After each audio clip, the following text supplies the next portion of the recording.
dengan cinta Rasulullah, maka laksanakan apa yang sudah dicontohkan oleh Rasulullah. Bismillahirrahmanirrahim. Assalamualaikum warahmatullahi wabarakatuh. Alhamdulillah, wassalatu wassalamu ala rasulillah wa ala alihi wa man walah ila yaumil qiyamah. La hawla wa la quwata illa billah. Asyhadu an la ilaha illallah wa asyhadu anna Muhammadan abduhu wa rasuluh alladzi la nabiyya wa la rasulahu ba'dah. Amma ba'du. Adik-adikku sekalian, level 1 hingga level 6 yang Ustaz cintai dan semoga selalu dilindungi oleh Allah Subhanahu wa taala. Alhamdulillah, pada kesempatan hari ini Ustaz bisa berjumpa kalian, bisa bertatap muka walaupun hanya lewat virtual ataupun lewat video, tapi Ustaz selalu senantiasa mendoakan adik-adik dalam lindungan dan juga pertolongan Allah Subhanahu wa taala. Adik-adikku yang Ustaz cintai dan Ustaz banggakan, pada kesempatan video hari ini Ustaz akan sedikit bercerita. Kalau kemarin Ustaz sudah bercerita tentang dua sahabat yang sangat luar biasa, Thalhah bin Ubaidillah, Zubair bin Awam. Untuk kesempatan hari ini Ustaz akan bercerita tentang seorang sahabat yang juga termasuk 10 sahabat yang akan dijamin masuk surga, yaitu adalah seorang yang bernama Abdurrahman bin Auf. Adik-adikku sekalian, Abdurrahman bin Auf termasuk dari kalangan kaum muhajirin ataupun orang-orang Mekah yang nantinya akan hijrah ke Madinah. Beliau masuk Islam pada saat beliau masih di Mekah, dan beliau terkenal sebagai seorang saudagar yang sangat kaya. Bahkan di usianya yang masih muda, beliau sudah memiliki kedudukan yang tinggi di antara ataupun kedekatan terhadap suku Quraisy. Salah satunya adalah kedekatan beliau dengan seorang yang bernama Abu Bakar As-Siddiq, di mana melalui perantara Abu Bakar As-Siddiqlah Abdurrahman bin Auf ini memeluk ajaran Islam.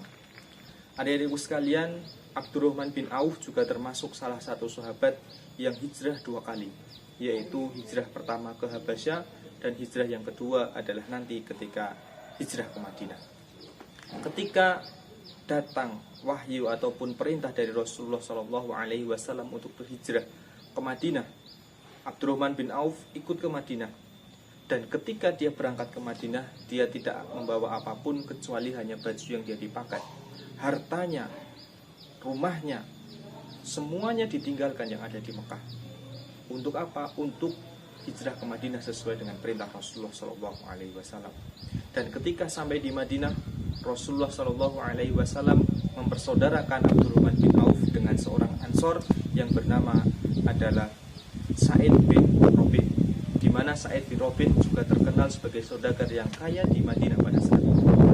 Dan ketika sudah dipersaudarakan, maka Sa'id bin Rabi' menawarkan kepada Abdurrahman bin Auf, itu adalah hartanya, rumahnya, kebunnya, bahkan istrinya pun apabila Abdurrahman bin Auf mau akan diceraikan satu dan dinikahkan dengan Abdurrahman bin Auf. Tetapi jawaban yang sangat luar biasa dari Abdurrahman bin Auf adalah dia menolak. Semuanya itu ditolak. Dia hanya minta satu, yaitu ditunjukkan pasar supaya dia bisa berdagang, berniaga sehingga menghasilkan uang dari keringatnya sendiri. Maka terjadilah yang namanya qadarullah, sangat luar biasa. Beliau adalah orang yang pintar berdagang sehingga dalam waktu yang tidak lama dia sudah bisa menjadi saudagar lagi di Madinah, karena memang dia memiliki karunia dari Allah Subhanahu wa taala, yaitu adalah kemampuan berdagang yang sangat luar biasa. Dan karena kemampuan inilah dia itu sempat merasa khawatir, was-was hatinya. Was-was kenapa? Karena Rasulullah pernah bersabda bahwa orang yang memiliki harta banyak itu akan masuk surga terakhir, dan orang miskin akan masuk surga lebih awal. Karena apa? Karena orang yang kaya akan dihisap lebih lama. Dari mana dia mendapatkan hartanya dan kemana dia infakkan harta-hartanya. Sehingga Abdurrahman bin Auf ini merasa was-was, khawatir. Jangan-jangan nanti dia itu masuk surga yang terakhir karena hartanya. Maka Abdurrahman bin Auf ini selalu berkeinginan, yaitu adalah bersedekah terus, mensedekahkan hartanya. Dia dapat harta langsung disedekahkan. Bahkan pada suatu riwayat disebutkan dalam sebuah perang, yaitu perang Tabuk, di mana pada saat perang Tabuk ini terjadi, Madinah pada saat itu sedang musim panas, dan pada saat itu akan masuk musim panen kurma.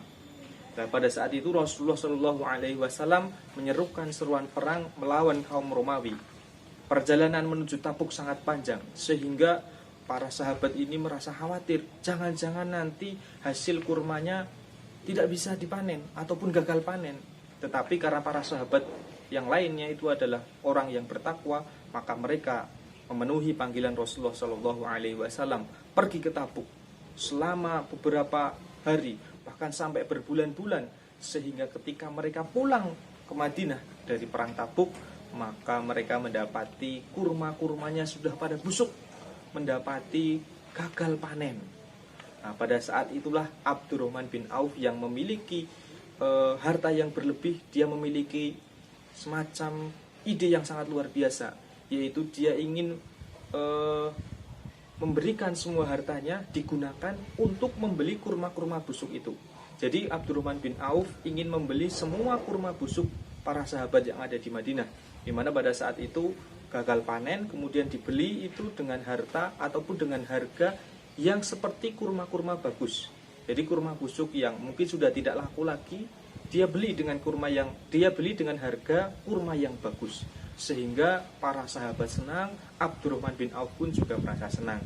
Para sahabat senang karena kurmanya bisa dibeli dengan harga yang pantas. Abdurrahman bin Auf senang karena hartanya itu sudah berkurang, sehingga dia tidak khawatir lagi, tidak khawatir dihisab dengan hisab yang panjang.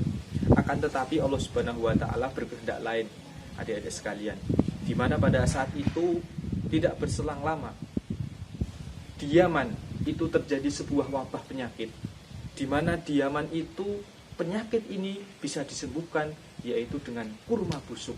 Sehingga pada saat itu utusan dari Yaman pergi ke Madinah. Pergi ke Madinah yaitu adalah untuk mencari, bertanya, siapakah di sini yang memiliki kurma busuk? Maka jawabannya para sahabat tentu saja tahu, yaitu adalah yang memiliki kurma busuk di Madinah saat itu adalah Abdurrahman bin Auf, yaitu setelah membeli semua kurma busuk, dia punya stok kurma busuk yang sangat luar biasa banyak. Sehingga pada saat itu kurma busuk yang dimiliki Abdurrahman bin Auf ini dibeli oleh utusan Yaman. Dibeli bukan dengan harga yang sama, bahkan dibeli dengan harga 10 kali lipat dari harga yang semestinya. Sangat luar biasa. Sehingga ketika kita secara hitungan matematika, maka Abdurrahman bin Auf ini tidak jadi miskin, bahkan dia menjadi lebih kaya 10 kali lipat dari harta yang awalnya. Sangat luar biasa, Masya Allah. Adik-adik sekalian, inilah sebuah contoh di mana Abdurrahman bin Auf ini Allah Subhanahu wa taala takdirkan menjadi orang yang sangat kaya. Akan tetapi dengan kekayaannya dia tidak menjadi sombong, dan dia juga tidak lupa untuk selalu bersedekah. Sehingga kalau kita bisa berpikir hari ini, harta itu dimiliki oleh orang-orang yang bermental seperti Abdurrahman bin Auf, pasti akan terjadi yang namanya adalah sebuah maslahat bagi orang-orang banyak. Karena harta ketika dipegang oleh orang yang soleh menjadi harta yang berkah. Akan tetapi harta kalau dipegang oleh orang-orang yang suka bermaksiat, suka korupsi, akan menjadi sebuah bencana pada tempat tersebut. Adik-adikku sekalian yang Ustadz cintai dan Ustadz banggakan, mungkin ini sedikit yang Ustadz dapat sampaikan, yaitu kisah tentang salah satu sahabat yang bernama Abdurrahman bin Auf. Apabila banyak tutur kata yang kurang bermanfaat, Ustadz minta maaf. Ustadz akhiri, Assalamualaikum warahmatullahi wabarakatuh.